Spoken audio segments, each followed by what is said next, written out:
I step into the grand ballroom of the Evergreen Resort and immediately wish I hadn't come. Chandeliers drip crystal light across marble floors, and wealth whispers through the room in hushed tones of respect. Michael's hand finds the small of my back, steadying me with the gentle pressure of his palm. "Breathe," he whispers, his surgeon's eyes assessing me with clinical precision. "We earned our place here." Leo tugs at his bow tie, his 6-year-old patience already wearing thin.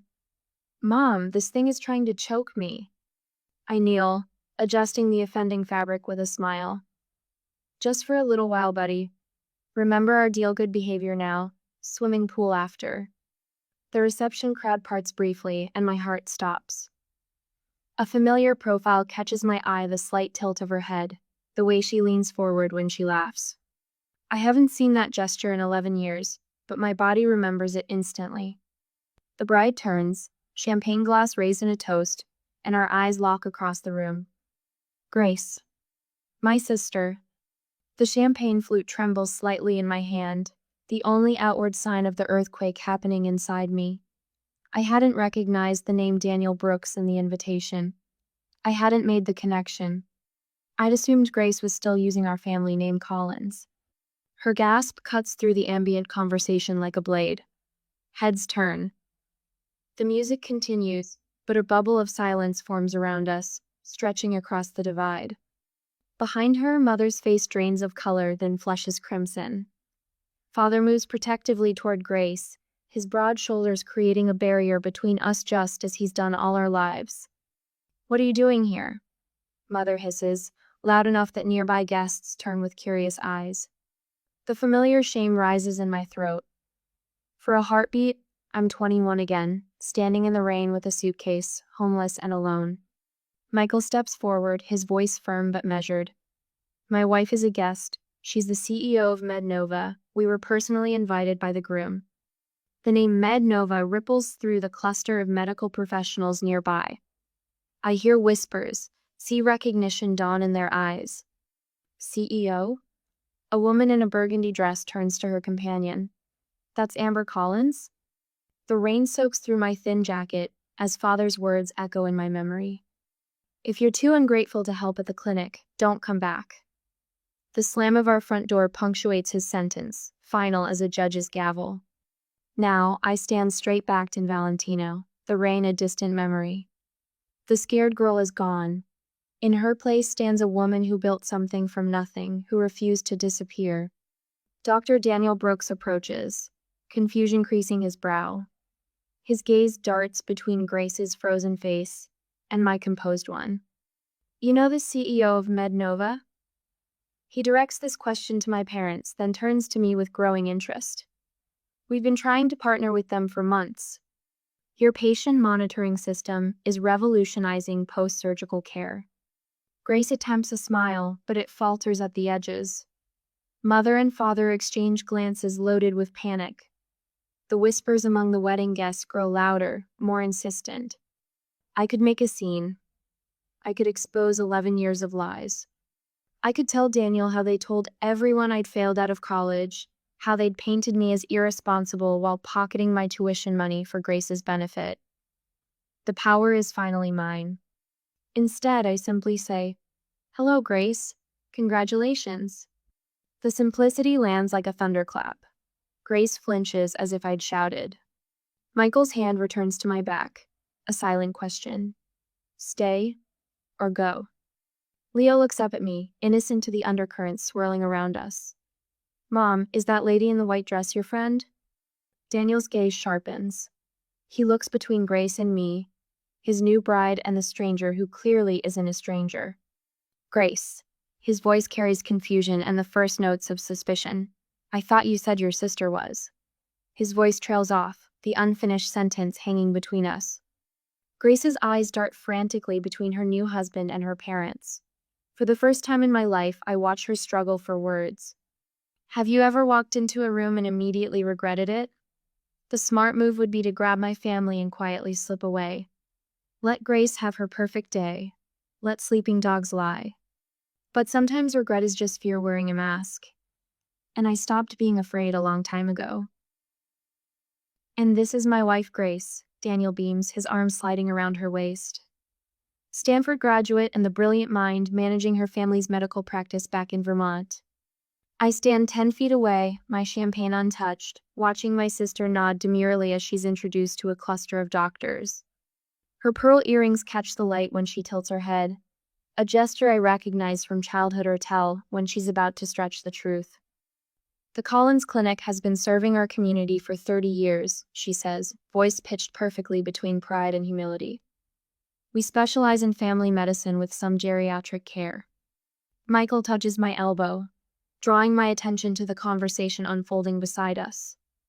A silver-haired woman in an elegant pantsuit studies my name badge. Mednova? Her eyes widen. You're Amber Collins? Your presentation at last month's medical summit was brilliant. The patient monitoring system you've developed is changing post-surgical recovery protocols across 3 states now. 4, actually, I smile. We just finalized implementation with Northwestern's hospital network. Across the room, Grace fumbles through a response about platelet therapy trends. The doctor questioning her exchanges a subtle glance with his colleague. I thought Stanford's medical program had shifted away from that approach 3 years ago, he says, brow furrowed. Grace's laugh floats a pitch too high. Well, you know how these academic debates go. Some professors hold on to traditional methodologies longer than others. Daniel's expression shifts almost imperceptibly, tightening around the eyes, a slight withdrawal of his arm from her waist. He's noticing the discrepancy. Amber. The voice behind me belongs to my father. 11 years older, but unmistakable, the same commanding tone that once sent me scurrying to answer phones at the clinic after school while Grace practiced piano. You need to leave, he says, positioning himself between me and the rest of the room. You're ruining Grace's day. Michael stiffens beside me, but I place a steadying hand on his arm. I was invited by Daniel, I reply, my voice low but firm. Perhaps you should explain why that upsets you. Father's face reddens. The expensive suit he wears can't disguise the man beneath a small-town doctor whose authority stops at the borders of his own practice. Don't play innocent. You showing up like this flaunting your whatever company you claim to run. Mednova is hardly a claim, Dennis. Michael steps forward, every inch the Harvard-trained surgeon. The medical technology conference in Boston last month featured your daughter as the keynote speaker. Her monitoring systems are in 27 hospitals nationwide. A nearby guest turns at this, clearly recognizing the company name. Across the room, my mother hovers near Grace, desperately trying to steer Daniel's colleagues away from my direction, her hands fluttering like panicked birds. Too late. The connections are already forming throughout the room, medical professionals recognizing my name, making associations. Leo tugs at my hand. Mom, can I have some cake now? You promised. In a minute, sweetheart. Leo looks past me, eyes fixed on Grace. Is that lady your sister? Does she go to Stanford like you did? Dennis's face drains of color. Before he can respond, Leo continues innocently. You showed me your old college pictures. The red buildings were pretty. Grace has drifted closer. Daniel beside her. Her face freezes at Leo's words. Stanford? Daniel says, looking between us. You went to Stanford too, Amber? Class of 2014, I answer simply. Daniel's colleague, distinguished cardiologist based on his conversation, turns to Daniel. You didn't mention your wife's sister was Amber Collins. Her work on predictive algorithms for post-surgical complications is revolutionary. Northwestern Medical has reduced readmission rates by 22% using her systems. The weight of 11 years of lies settles visibly on Grace's shoulders. She reaches for Daniel's arm, but he steps slightly away, his attention now fully on the professional conversation happening around me. Rain drums against my dorm window as I stare at the bank statement, the numbers not computing. My college fund depleted. Transferred to an account I don't recognize. The same day, a package arrives from Grace of photos of her spring break in Cancun, the trip I couldn't understand how our family could afford. I shake off the memory, focusing on the present. Daniel has pulled Grace aside. their heated whispers visible from across the ballroom. His face reflects growing confusion, then disbelief, then something harder as she clutches at his sleeve. "You told me you graduated from Stanford," he says, voice rising just enough to carry. "I went there. I've never heard your name mentioned by any of the faculty." Grace's response comes frantically. "It was mostly remote learning, a special program they had for. Stanford Medicine doesn't offer remote degrees." Daniel's voice has gone cold. Never has. Color drains from Grace's face as she realizes her carefully constructed life is beginning to collapse. Her eyes dart around the room, landing on mine with desperation. Daniel steps back from her, straightens his tie, and turns. With deliberate steps, he walks across the ballroom away from Grace, directly toward me. Behind him, Grace's pleading eyes follow, a drowning woman watching her last lifeline walk away. Daniel guides me away from the crowd with a gentle hand on my elbow. His fingers tremble slightly against my skin, the only indication that the poised doctor is rattled. "Let's find somewhere quieter," he says, his voice steady, but his eyes darting back to where Grace stands with my parents, their heads bent together in urgent conversation. We settle in a small alcove at the edge of the ballroom. 2 plush chairs, a small table between us. The muted lighting casts shadows across his face, highlighting the sharp angles of confusion etched there. "I apologize for the awkwardness," he begins, straightening his bow tie. His words trail off, uncertain how to frame the chasm of questions between us. "You didn't know Grace had a sister." I finish for him, keeping my voice neutral. Daniel's eyes widen. "She mentioned a sister once, but said you dropped out of college after a semester, that you couldn't handle the pressure and disappeared." The old wound throbs, but I don't flinch. Years of boardroom negotiations have taught me to keep my face composed even when bleeding internally. "I graduated summa cum laude," I say simply, "while working 3 jobs." 3 jobs? His brow furrows. Mornings at a coffee shop, evenings at the hospital reception desk, weekends at a call center. The memories flood back the bone. Deep exhaustion, falling asleep over textbooks, the relentless push forward. I put myself through school part-time. No family support. Each word lands like a stone between us, ripples spreading outward. Daniel's expression shifts from confusion to calculation, the surgeon's analytical mind reassessing everything he thought he knew. "Stanford?" he asks, naming his alma mater. I shake my head. "Community college first, then State University. I couldn't afford Stanford after I discovered my college fund had been." I pause, choosing my words carefully. "Reallocated." "To Grace's education," he concludes, the pieces clicking into place. The ballroom around us blurs as memories surface sleeping on Sarah's lumpy couch for 6 months, showering at the YWCA when Jamie's boyfriend kicked me out, eating ramen for weeks straight to save for textbooks. The humiliation of asking professors for extensions because I couldn't stay awake after triple shifts. The hospital where I worked reception, I continue. That's where I met Michael. He was a resident then. I remember that night clearly hunched over healthcare administration textbooks during my dinner break, exhaustion pulling at my eyelids. Michael stopping at my desk, curious about the complex diagrams I'd sketched in the margins. "You understand Kellerman's patient flow theory?" he'd asked, surprised. "It's flawed," I'd replied without looking up. "The bottleneck isn't intake, it's documentation requirements between departments." He'd pulled up a chair, and we'd talked until my break ended. The next day, he brought coffee and questions about my ideas for streamlining patient monitoring. Within months, we were developing the prototype that would become MedNova's cornerstone product. Daniel leans forward. "And MedNova? Grace mentioned you worked some office job." I can't help the small smile that touches my lips. "We started in our apartment 7 years ago. Last quarter's revenue was just under $400 million. Across the room, I spot my parents flanking Grace like sentinels. Dennis paces small circles, his face flushed with anger, while Margaret clutches Grace's arm, her knuckles white with tension. They cast frantic glances our way, whispering urgently. They're going to try to separate us soon, I say calmly. Daniel follows my gaze. They appear concerned. Michael approaches us, phone discreetly positioned at his side. I recognize his strategy documenting behavior while appearing casual. A protective measure we've learned after years of navigating hostile business environments.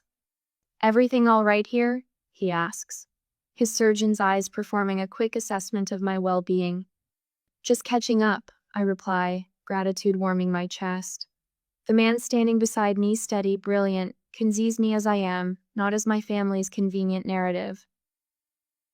On cue, Margaret bustles toward us, her voice pitched to Carrie. Daniel, there's someone from Boston General dying to meet you.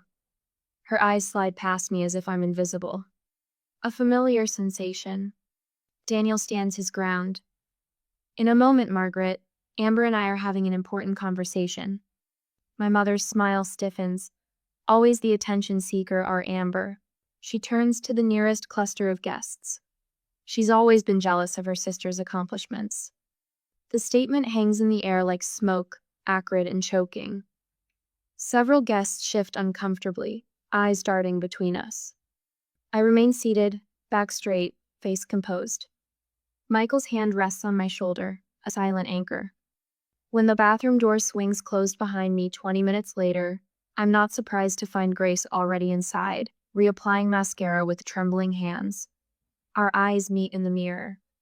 Why are you doing this to me? She demands, voice breaking on the final word. I wash my hands slowly, deliberately.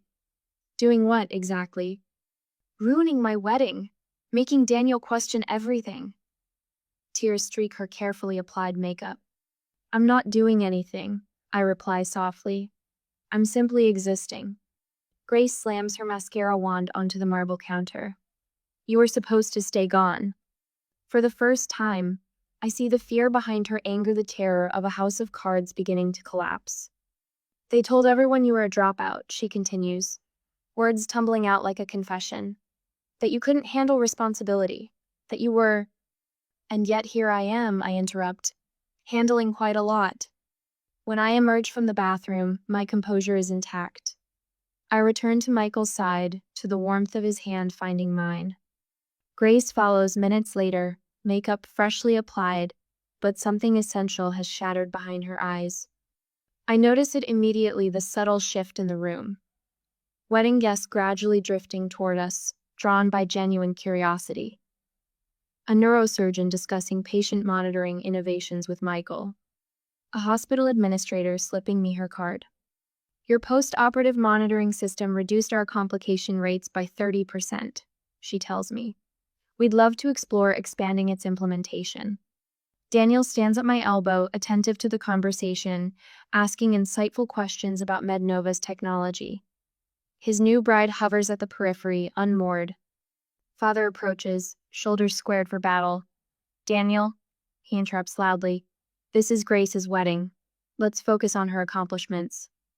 The silence that follows fills the room like water, drowning everything else.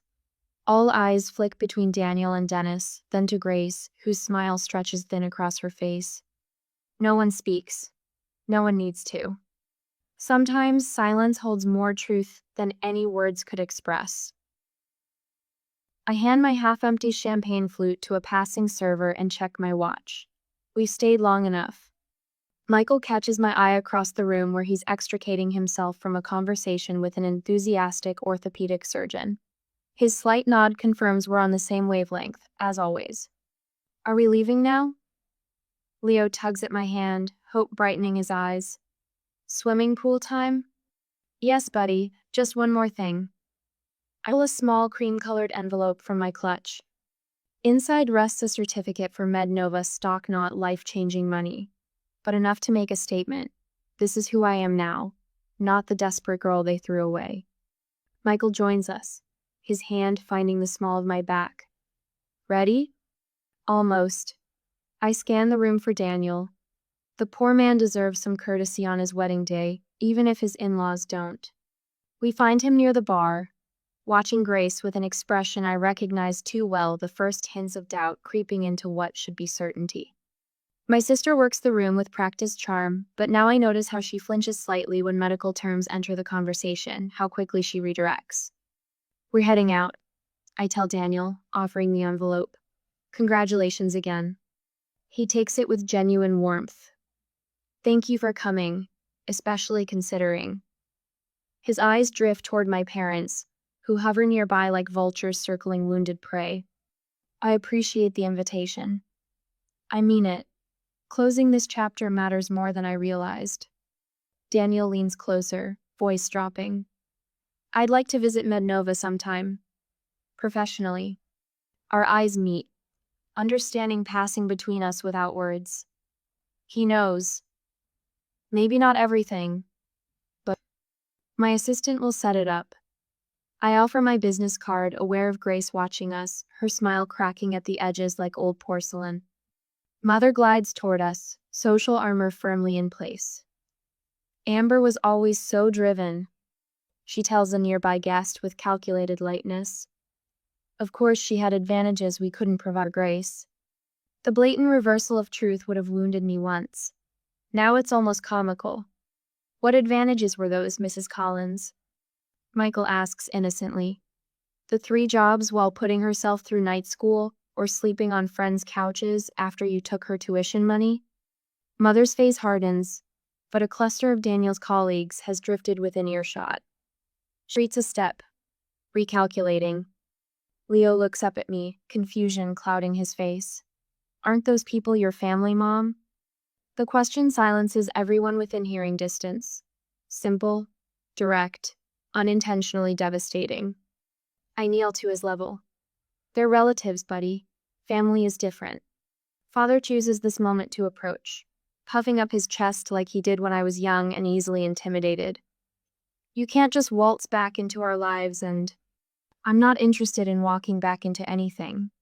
My voice cuts through his bluster with quiet finality. I'm not here to expose you or reconcile with you. I built my own life, which is exactly what you forced me to do when you showed me the door. The image flashes unbidden. Rain soaking through my jacket, the weight of my suitcase, the terrifying freedom of having nothing left to lose. Behind me, Leo fidgets with his bow tie again. Michael rests his hand on our son's shoulder, steadying him the way he steadied me all those years ago when I thought I'd drown. Thank you, I tell my parents, causing them to blink in confusion. Thank you for not giving me a chance. You made me build my own. Mother's face contorts between rage and social preservation. For once, she finds no words. I take Leo's hand. Michael falls into step beside us as we make our exit unhurried, dignified, complete. No dramatic declarations, no tearful scenes, just the quiet power of walking away whole.